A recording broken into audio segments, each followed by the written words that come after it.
L'objectif de l'enquête Ellipse a été d'essayer de voir du côté médical comment les médecins pouvaient aborder ou pouvaient évaluer les problèmes de prise en charge des patients ayant une leucémie lymphoïde chronique et essentiellement en termes de comorbidité, donc quel était leur point de vue à ce sujet-là. L'enquête est assez simple puisque c'est un questionnaire qui a été rempli au cours de notre dernier congrès de la Société française d'hématologie en 2013.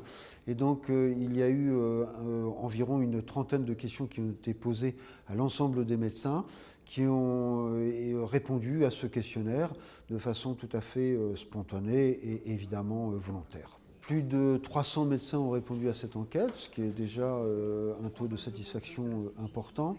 En termes de comorbidité, je dirais que les médecins s'attachent sur l'étude de ces comorbidités, essentiellement l'insuffisance rénale, l'insuffisance cardiaque et également l'insuffisance respiratoire de façon générale.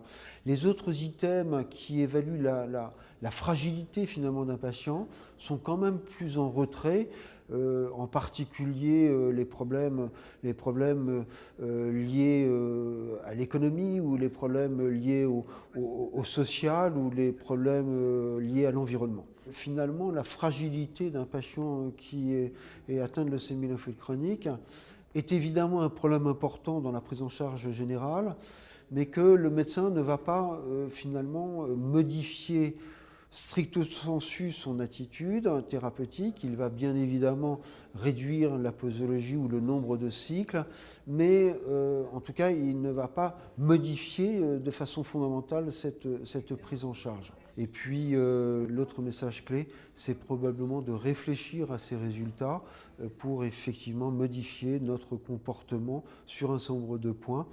Et puis, probablement de faire très attention à la vraie vie. Et il n'y a pas que les essais cliniques, mais la vraie vie, la vie de tous les jours, la vie de tous les patients, non pas des patients sélectionnés, mais sur l'ensemble de la population, est probablement un élément de réflexion et à prendre en considération la vraie vie.